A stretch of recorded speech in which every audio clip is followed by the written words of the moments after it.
मैं अभिषेक श्रीवास्तव, अभी रात के 3 बजने वाले हैं और हम वीडियो शूट कर रहे हैं। हम सोच रहे थे जो ये आपसे शेयर ना करें, लेकिन फिर भी हमने सोचा जो आपको भी बता दें जो रात के अभी 3 बज रहे हैं। मेरा नाम अभिषेक श्रीवास्तव है। आज हमारा ये सेकंड लेक्चर है। फर्स्ट लेक्चर में हमने फिजिक्स के ऊपर बात किया था, जो फिजिक्स क्या होता है। और आज हम फिजिकल क्वांटिटीज के ऊपर बात करेंगे।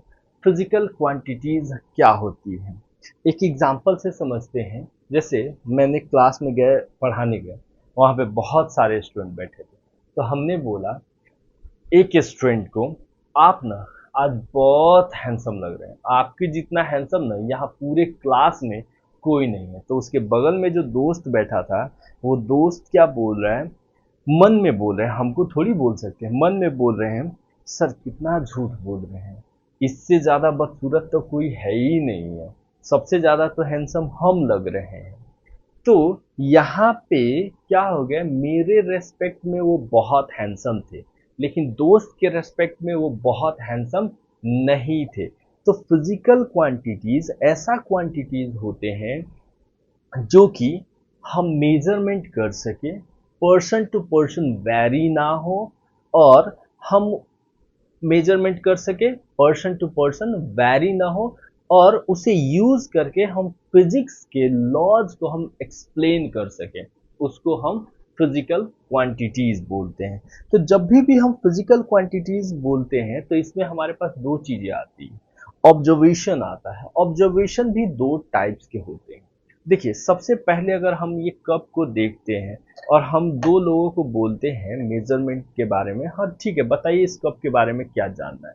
जैसे इस कप का नाम ऑलवेज है, हमेशा साथ में रहता है मेरे। तो हम बोलते हैं बताइए क्या जानना है, जानते हैं आप। तो कोई बताए सर इसका कलर अच्छा नहीं है, सर ये पुराना हो गया है। लेकिन कोई बोले सर इसका एरिया है, इसका लेंथ है, इसकी ब्रेथ है। तो देखिए, लेंथ ब्रेथ जितना इसका है, आपके भी रेस्पेक्ट से उतना ही होगा, मेरे भी रेस्पेक्ट से उतना ही होगा। तो ये पर्सन टू पर्सन चेंज नहीं हो रहे हैं। लेकिन उन्होंने बोला जो ये कप उतना ज्यादा अच्छा नहीं है। अच्छा भाई, कितना अच्छा नहीं है, आप इसको मेजरमेंट कर सकते हैं क्या? हम आपसे बोलते हैं हम ना बहुत प्यार करते हैं आपसे, भाई हम कितना प्यार करते हैं, क्या हम मेजरमेंट कर सकते हैं क्या? है ही नहीं, हम मेजरमेंट कर ही नहीं सकते। तो फिजिक्स जो है, emotion, feeling, love, beauty, beautifulness, और उसके बाद काइंडनेस, हॉनेस्टी, ये सब फिजिक्स में हम नहीं पढ़ते। हम फिजिक्स में हम केवल ऐसे क्वांटिटीज को पढ़ते हैं जिसको अगर हम मेजरमेंट कर पाएंगे उसको हम फिजिक्स में पढ़ते हैं, जिसको हम मेजरमेंट नहीं कर पाएंगे उसको हम फिजिक्स में नहीं पढ़ते। जैसे ये सन, मून, स्टार, साउंड, लाइट, ये सब चीज़ों के बारे में हम मेजरमेंट करते हैं, तो इसको हम फिजिक्स में पढ़ते हैं। तो हमारा फर्स्ट फिजिकल क्वांटिटीज है। फिजिकल क्वांटिटीज में हम ऑब्जर्वेशन की बात करते हैं। ऑब्जर्वेशन में हमारे पास सब्जेक्टिव ऑब्जर्वेशन आता है। सब्जेक्टिव ऑब्जर्वेशन में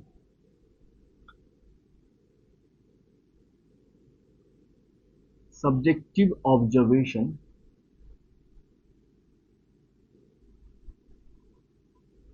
सब्जेक्टिव ऑब्जर्वेशन हम किसको बोलते हैं? An observation,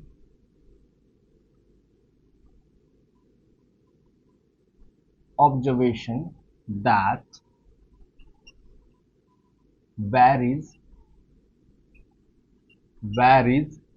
person to person is called subjective subjective subjective observation.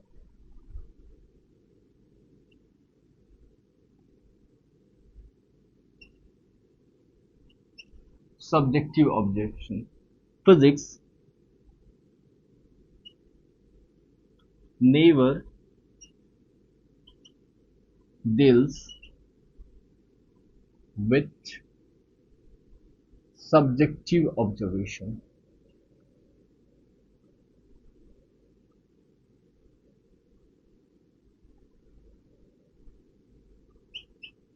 Example के लिए हम लिख सकते हैं, एग्जाम्पल इमोशन, लव, हॉनेस्टी और भी बहुत सारे हैं। आप जितना मन है उतना लिख सकते हैं इस टाइप्स के। ब्यूटी, ब्यूटी, ये सब जो है हमारे पास इटीसी, ये है सब्जेक्टिव ऑब्जर्वेशन में। एक हमारे पास आता है objective observation. Objective objective observation में हम किसके लिए बात करते हैं? An observation, an observation does not varies person to person is called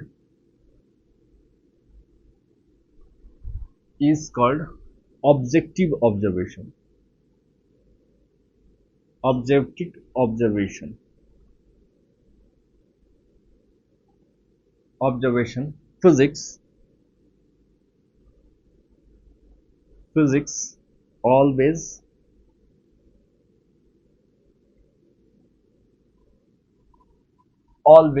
deals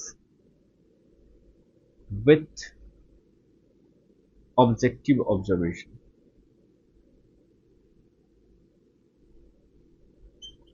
Objective observation. Okay, example के लिए लिख सकते हैं, एग्जाम्पल हमारे पास लेंथ, जैसे ये मार्कर का लेंथ 5 सेंटीमीटर है, तो मेरे लिए 5 सेंटीमीटर है, तो आपके लिए भी 5 सेंटीमीटर होगा, सबके लिए 5 सेंटीमीटर है। मास की बात करें, अगर कोई ऑब्जेक्ट का मास हमारे पास अगर 1 केजी है, तो आपके लिए भी 1 केजी होगा, उसके लिए भी 1 केजी होगा। टाइम, बहुत से क्वांटिटीज हैं हमारे पास, जैसे लेंथ, मास, टाइम, वेलोसिटी, एक्सेलरेशन, फोर्स। अभी ये सब के बारे में बात नहीं कर रहे हैं, ये सब जो है हम लिख देते हैं, बाद में हम लोग डिस्कस करेंगे।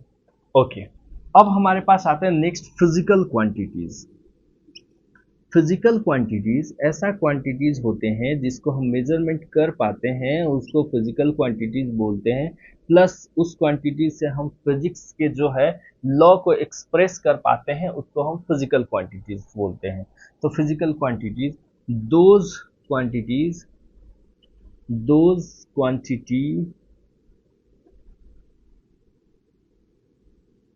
those quantity which can be measured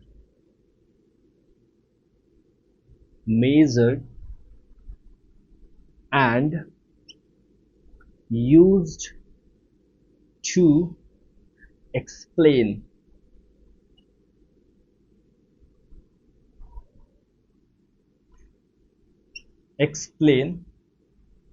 and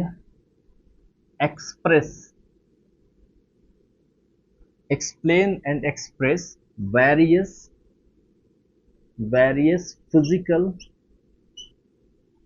physical phenomena through laws is called physical quantity। Okay, हम हट जाते हैं, आप चाहें तो स्क्रीनशॉट ले लीजिए, इसको हमको इरेज करना है। इसके लिए एग्जाम्पल हम लिख सकते हैं, एग्जाम्पल हमारे पास फोर्स, लेंथ, मास, टाइम और भी चीजें, sine theta, trigonometry function, cos theta, tan theta, उसके बाद हम वर्क, ये सारे के सारे फिजिकल क्वांटिटीज में आते हैं। आप ईटीसी लिख दीजिए, ठीक है। अब यहाँ ये सारे के सारे हमारे पास फिजिकल क्वांटिटीज आते हैं। अब हम क्या करते हैं, हम हट गए हैं, आप इसका स्क्रीनशॉट ले लीजिए और हम फिर इसको इरेज करते हैं और फिर इसके बाद बात करते हैं। फिजिकल क्वांटिटीज के ऊपर ही हमको बात करनी है।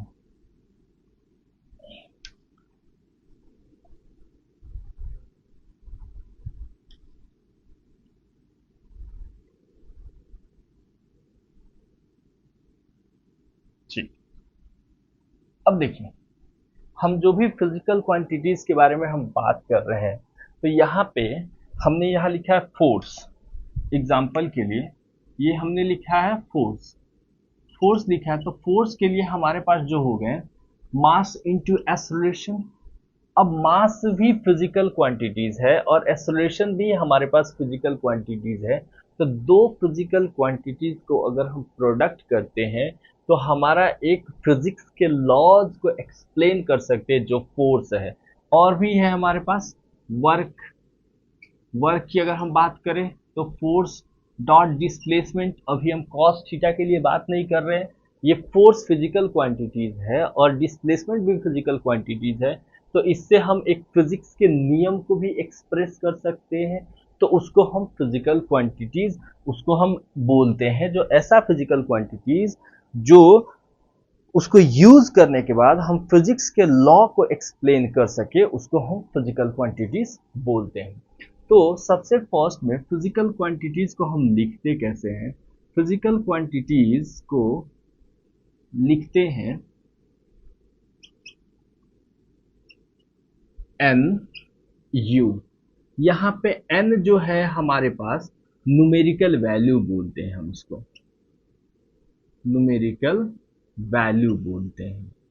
और u जो है हमारे पास ये यूनिट है। हमारे पास किसी भी फिजिकल क्वांटिटीज को अगर आपको एक्सप्रेस करना है तो उसके लिए न्यूमेरिकल वैल्यू और यूनिट होना चाहिए, कुछ केसेस को छोड़ के। वो केस हम अभी बात करते हैं। यहाँ पे ये न्यूमेरिकल वैल्यू जो है, यहाँ अब हम मॉडर्न नाम यूज करेंगे। इसी न्यूमेरिकल वैल्यू को हम बोलते हैं मैग्नीट्यूड। फिजिक्स में हमको यही चीजें यूज करनी है। मैग्नीट्यूड, मैग्नीट्यूड कुछ नहीं होता है, एक नंबर होता है। मान लीजिए हमने बोला इस मार्कर का लेंथ 10 मीटर तो नहीं है, 10 सेंटीमीटर है। तो 10 सेंटीमीटर में हमने जो आपको इंफॉर्मेशन दिया वो 10 सेंटीमीटर, तो सेंटीमीटर तो यूनिट है, लेकिन उससे पहले जो 10 लिखे हैं वो मैग्नीट्यूड है। हमने आपको बोला जाइए बाजार जाइए और वहां से 10 केजी जो है वो आलू या 5 केजी आलू लेकर आइए। तो जो 5 केजी जो बोले हैं वो यहाँ मैग्नीट्यूड है। मैग्नीट्यूड कुछ नहीं, एक नंबर है, बस नंबर है। और यही न्यूमेरिकल वैल्यू के जगह पे हम मैग्नीट्यूड टर्म यूज करेंगे। तो इसके लिए एग्जांपल हम लिख सकते हैं।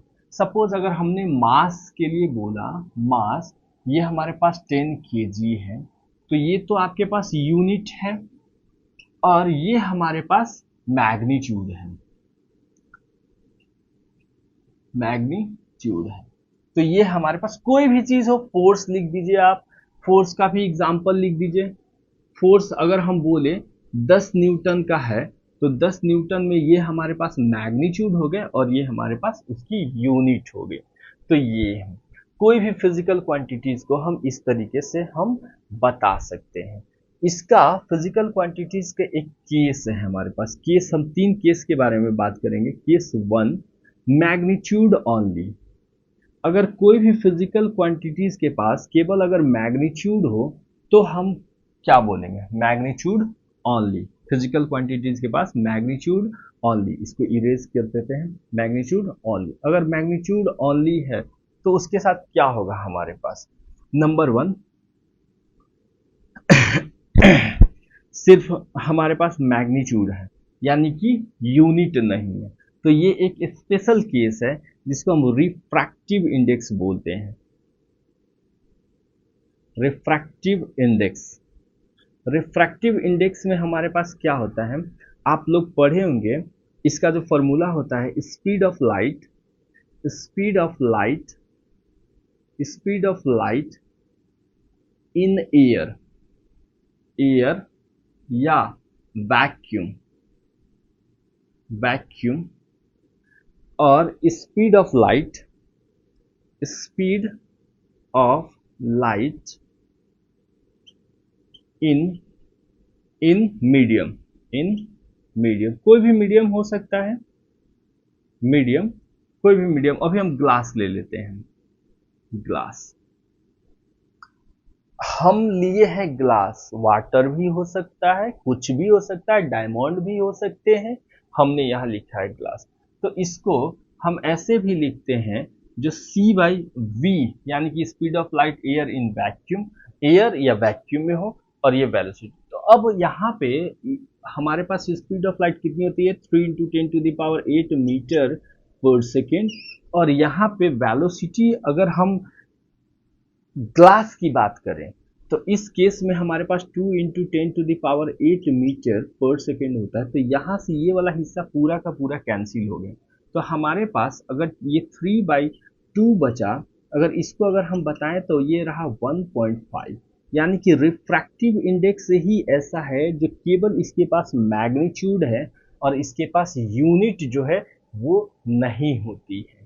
और भी हमारे पास एग्जाम्पल है, एग्जाम्पल के लिए अगर हम बात करें तो एक स्ट्रेन होते हैं, स्ट्रेन हमारे पास होते हैं, स्ट्रेन के लिए हमारे पास होता है change in length, change in length, change in length divided by original length,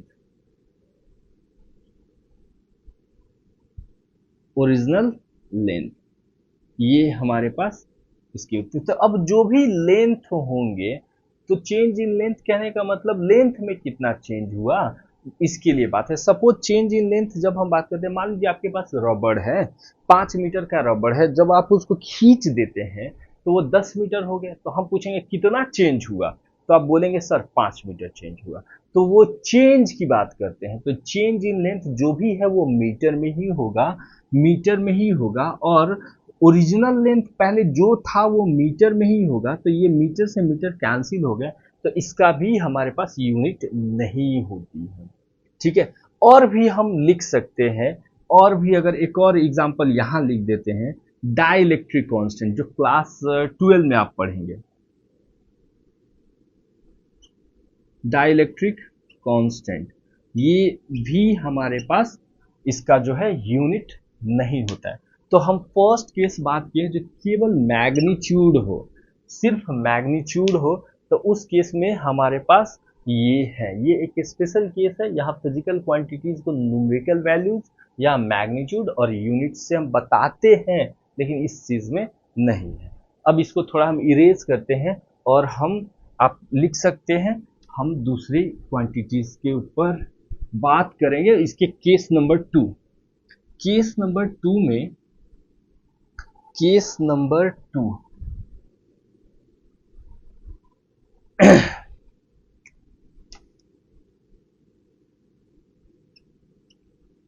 case 2, अब यहां पे क्या है ना, मैग्नीट्यूड, मैग्नीट्यूड, थोड़ा सा इसको एक में,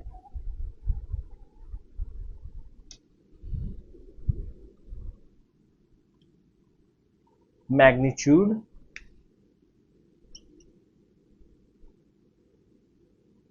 मैग्नीट्यूड हो, magnitude along with unit, unit, और मे नॉट बी, मे और मे नॉट डायरेक्शन, डायरेक्शन। तो जनरली इस वाले को ना हम स्केलर बोलते हैं, स्केलर। अब आप लोग बचपन से क्या पढ़े हैं ना, जो स्केलर क्वांटिटी हमारे पास ऐसा होता है जिसके पास केवल मैग्नीट्यूड होती है, यूनिट होती है, लेकिन उसके पास डायरेक्शन नहीं होता है। ये जो चीज़ आप पढ़े हैं ये गलत पढ़े हैं। स्केलर क्वांटिटीज ऐसा क्वांटिटीज होते हैं जिसके पास मैग्नीट्यूड होते होते हैं, यूनिट होते ही होते हैं। मे और मे नॉट यानी कि हो भी सकता है और नहीं भी हो सकता है डायरेक्शन, उसको हम स्केलर क्वांटिटी बोलते हैं। उसके लिए हम एग्जांपल आपको दिखाएंगे। आप जनरली इतना तो जानते हैं, जैसे मास है आपके पास, मास है, अगर ये हम 5 केजी ले लें तो ये पता है ये आपके पास स्केलर क्वांटिटी है। टाइम है आपके पास, अगर हम ये 10 सेकेंड ले लें तो ये आपके पास स्केलर क्वांटिटी है, ये आपको पता है। लेकिन अगर हम सपोज यहाँ पे लिखते हैं, यहाँ पे जैसे अगर ये हमारे पास एक वायर है, अगर यहाँ पे ये 2 एम्पियर का करंट आ रहा है और यहाँ पे हमारे पास 2 एम्पियर का करंट आ रहा है, लेकिन जब यहाँ इस रास्ते पे देखते हैं तो यहाँ 4 एम्पियर का करंट आ रहा है, तो टोटल करंट हमारे पास कितना चलेगा, 4 एम्पियर। अब देखिए इसके पास डायरेक्शन मैग्नीट्यूड भी है, यूनिट भी है, डायरेक्शन इधर है, मैग्नीट्यूड भी है, यूनिट भी है, डायरेक्शन इधर है, लेकिन ये एक पॉइंट पे मिलने के बाद ये दोनों जो है अलजेब्रिक सम हो रहे हैं। इस वजह से करंट जो है हमारे पास, करंट के पास दोनों है, मैग्नीट्यूड भी है, डायरेक्शन भी है, फिर भी ये हमारे पास स्केलर क्वांटिटी है, स्केलर क्वांटिटी है, स्केलर क्वांटिटी। करंट एक स्केलर क्वांटिटी है हमारे पास, ये एक केस है। अब कहेंगे सर तो थोड़ा सा हमको ये बताइए वेक्टर वाले में क्या होता है। वेक्टर वाले में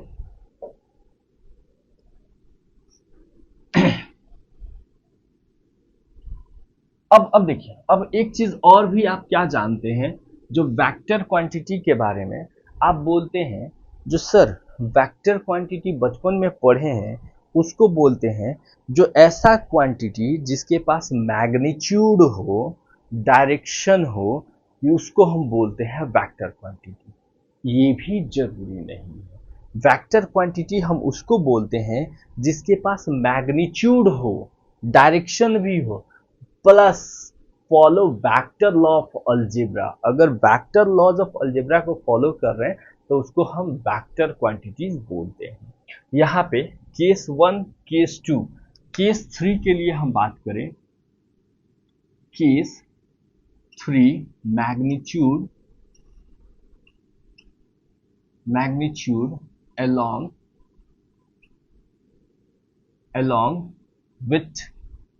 along with unit and direction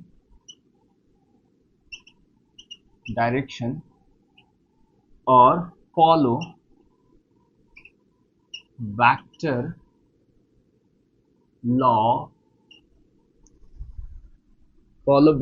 laws of या वेक्टर लॉ ऑफ अलजेब्रा या वेक्टर लॉ ऑफ एडिशन लिख देते हैं।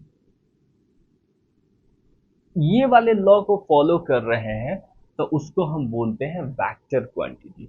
अब हम यहाँ करंट की बात बताए हैं, फोर्स की बात बता दें। देखिए जब सपोज अगर हम फोर्स की बात कर रहे हैं तो ये एक ब्लॉक है, इस ब्लॉक को मान लीजिए, इस ब्लॉक को आपको धक्का देना है, ठीक है, तो धक्का देना है तो आप यहाँ से दे रहे हैं धक्का, इसको यहाँ से दे रहे हैं धक्का, कितने न्यूटन का दे रहे हैं आप, यहाँ फोर्स लगा रहे हैं आप 5 न्यूटन का। लेकिन आपका दुश्मन तो सब जगह होगा ना, हर जगह दुश्मन भरा पड़ा है भाई, दुश्मन की कोई कमी नहीं है जीवन में, फ्री में मिलते हैं। लाइफ में हम पहले सोचते थे फ्री में कुछ नहीं मिलता, लेकिन फ्री में दुश्मन मिलते हैं। अब इधर से ये 5 न्यूटन जो है इसने ये भी धक्का दिया, तो हम बोलेंगे टोटल फोर्स बताइए कितना है, तो आप क्या बोलेंगे सर, टोटल फोर्स इसका जो है, टोटल फोर्स आपके पास 5 न्यूटन और 5 न्यूटन अपोजिट डायरेक्शन में है, 5 न्यूटन माइनस का ये 5 न्यूटन, ये आपके पास 0 न्यूटन आ गया। तो कहेंगे सर डायरेक्शन अपोजिट है तो माइनस कर दिया, जी नहीं, मतलब यहाँ भी हम वेक्टर लॉ ऑफ अलजेब्रा ही हम यूज किए हैं, या addition, vector law of addition use किए हैं। इन दोनों के बीच का जो एंगल है, जैसे ये इधर धक्का दे रहा है, ये इधर दे रहा है, दोनों के बीच का एंगल 180 डिग्री है, और इसके लिए हम बात करेंगे ये सिर्फ हम ये बताने की कोशिश कर रहे हैं जो फिजिकल क्वांटिटीज हमारे पास अभी तीन टाइप को के लिए हम देख रहे हैं। एक जिसमें मैग्नीट्यूड होगा तो क्या होगा, एक हमारे पास मैग्नीट्यूड होगा, यूनिट होगा, तो उसे कौन सा क्वांटिटी बोलेंगे। एक हमारे पास मैग्नीट्यूड होगा, डायरेक्शन होगा और वेक्टर लॉज को फॉलो करेगा, तो ये इसको हम क्या बोलेंगे। यहाँ पे देखिए दो और क्वांटिटी, एक क्वांटिटी को आपको पढ़ना ही नहीं है जो कि जिसके साथ मैग्नीट्यूड भी चेंज होता है। देखिए समझ रहे हैं, तो मैग्नीट्यूड भी चेंज होता है अब प्लस डायरेक्शन भी चेंज होता है, वो टेंसर क्वांटिटी होती है। और वो जो पढ़ना है हम लोगों को बैचलर में पढ़ना है। और ये एक और क्या, एक और मैग्नीट्यूड होता है और उसमें क्या होता है, एंगल चेंज होती है हमारे पास, तो वो जो है वो फेजर के लिए बात करते हैं, जो ये क्लास 12 में आपके पास आएंगे। तो ये है हमारे पास। अब एक मास के लिए भी हम आपको बता देते हैं। यहाँ मास में सपोज यहाँ यहाँ एक ब्लॉक है, ठीक है, ब्लॉक है हमारे पास 2 kg का। अब कोई एक इंसान यहाँ से आया और इसके हाथ में ये 2 kg का ब्लॉक है और ये इंसान यहाँ पे रख दिया इसको। और एक इंसान यहाँ से आके ये ब्लॉक जो है ये भी 2 kg का रखा है, चलिए, और ये ब्लॉक को यहाँ पे रख दिया, तो हम पूछेंगे टोटल मास कितना, टोटल मास कितना, तो कहेंगे सर ऐसा थोड़ी है जो आप बोलेंगे -2 kg हो गया मास, नहीं ना बोलेंगे। हमको जहां तक पता है, जो आपको पता है, तो ये दो दो दो आपके पास कितना हो गया, 6 kg का मास हो गया। अब देखिए 6 kg का मास हो गया। पहले यहाँ देखिए ये इधर से फोर्स लगाए और ये एक इधर से फोर्स लगाए, तो टोटल फोर्स हमारे पास 0 न्यूटन। लेकिन इसमें क्या है, ये इधर से मास इस पे रखे, इधर से मास इसमें रखे, कोई फर्क नहीं पड़ा, टोटल मास जो है 6 kg ही आया। तो ये स्केलर क्वांटिटी है जो डायरेक्शन के ऊपर डिपेंड नहीं कर रहा है। यहाँ कोई लॉज नहीं, वेक्टर लॉज नहीं लग रहा है, और यहाँ ये जो है वेक्टर लॉज हो रहे हैं। तो हमने फिजिकल क्वांटिटीज के 3 टाइप्स देखे हैं। उसके बाद इसको इरेज करते हैं और उसके बाद आगे बात करते हैं।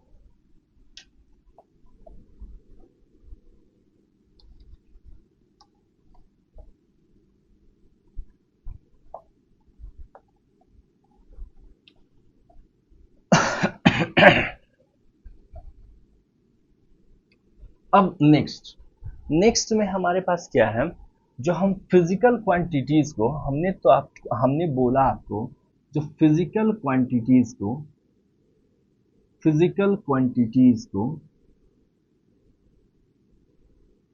क्वांटिटीज को एन यू लिखते हैं, और इसी फिजिकल क्वांटिटीज को सिंबल हम क्यू से देते हैं, और ये एन यू है। तो यहाँ एन मैग्नीट्यूड और यू है। तो देखिए अब जैसे इसका अगर मास अगर हम बोलते हैं 5 kg है, सपोज ये हमारे पास इसका जो है मास 1 kg है, मानने में तो कुछ नहीं जा रहा है ना, ये इसका मास 1 kg है, तो 2 दिन के बाद भी देखेंगे तो इसका मास 1 kg ही होगा ना, इसका मास तो चेंज नहीं होगा। तो हम इसको ऐसे बोल सकते हैं क्या, जो numerical value into unit equals to constant आएगा हमारे पास, क्या हम इसको ऐसे बोल सकते हैं। अब यहाँ पे क्या, ये कोई कांस्टेंट ही है हमारे पास, तो हम इसको ऐसे भी लिख सकते हैं, numerical value inversely proportional 1/u। Physics में ऐसा हमेशा लिखा है, तो इसका मतलब होता है इनवर्सली प्रोपोर्शनल। इसका मतलब ये है, अगर u अगर कम होगा तो न्यूमेरिकल वैल्यू बढ़ जाएंगे, अगर u हमारे पास ज़्यादा होगा तो न्यूमेरिकल वैल्यू कम हो जाएंगे। फॉर एग्जाम्पल के लिए दिखा रहे हैं, एक एग्जाम्पल ले रहे हैं हम। Example, convert 1 kg into gram. अभी हम लोग सीजीएस वगैरह नहीं पढ़े हैं, जनरली ये सब बचपन में आप पढ़े होंगे, तो हम बात कर रहे हैं। तो देखिए इसके लिए देखिए ये न्यूमेरिकल वैल्यू है n1 लिख सकते हैं, ये हमारे पास यूनिट है u1 लिख सकते हैं। इसके लिए ग्राम के आगे भी कुछ होगा तो हम इसको n2 लिख रहे हैं, और ये ग्राम है, ये हमारे पास u2 लिख रहे हैं।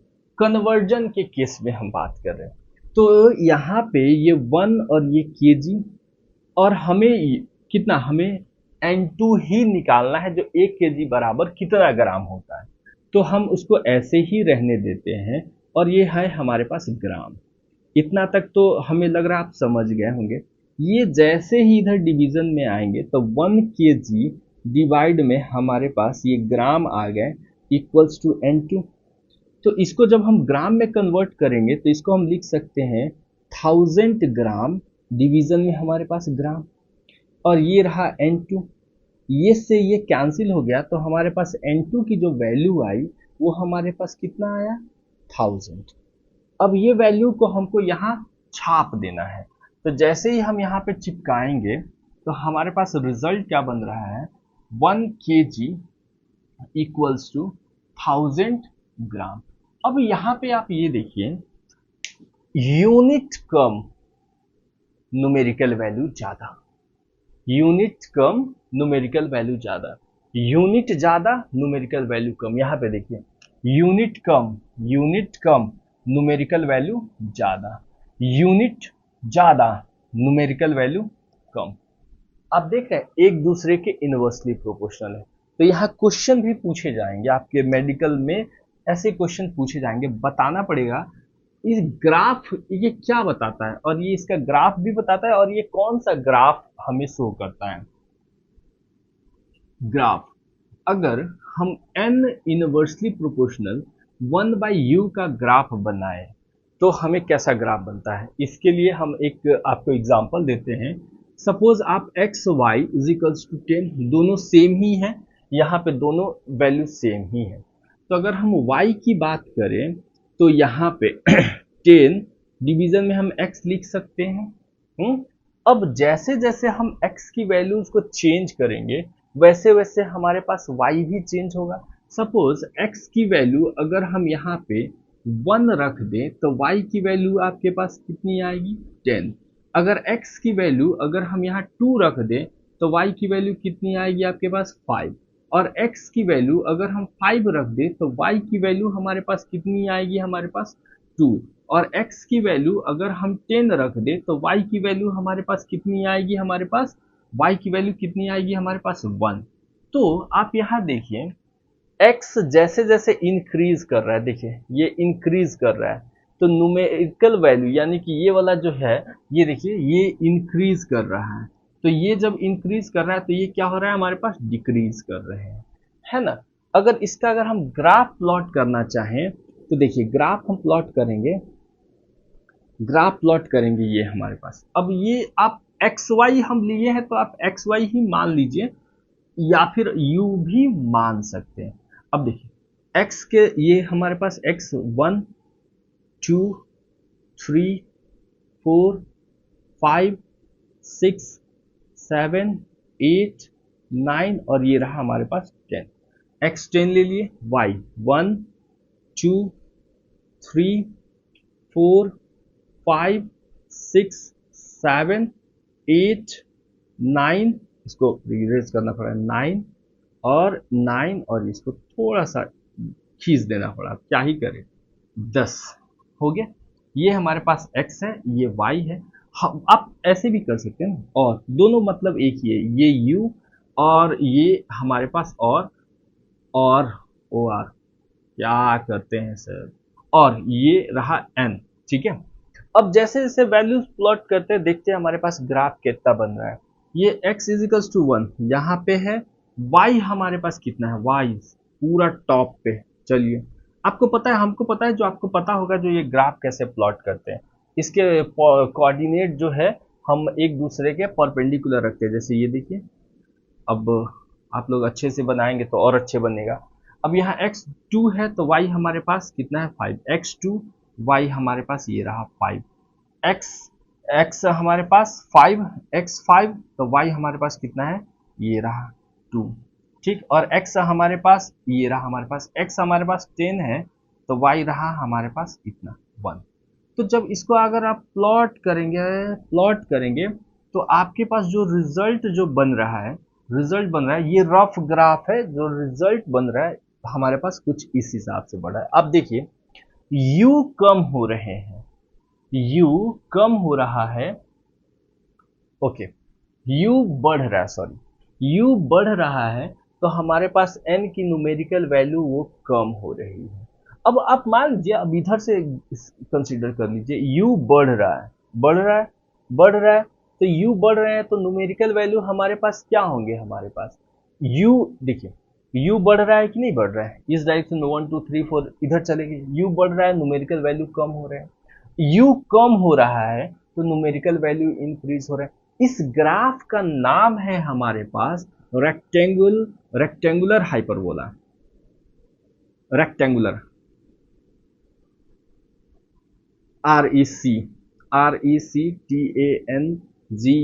RECTANGULAR, रेक्टेंगुलर हाइपरबोला,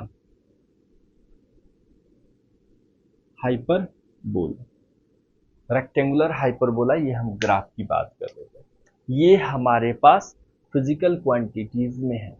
अगर इन केस, अगर मान लीजिए कहीं ऐसा भी लिखा आ जाए जो आपके पास u इनवर्सली प्रोपोर्शनल 1/n, तो ये भी स्टेटमेंट सही है, ये भी स्टेटमेंट सही है, और सब ये ग्राफ और सब हमारे पास सही है।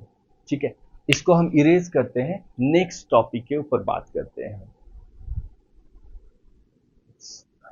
होप, मुझे आशा है जो आपको ये चीज समझ में आया होगा।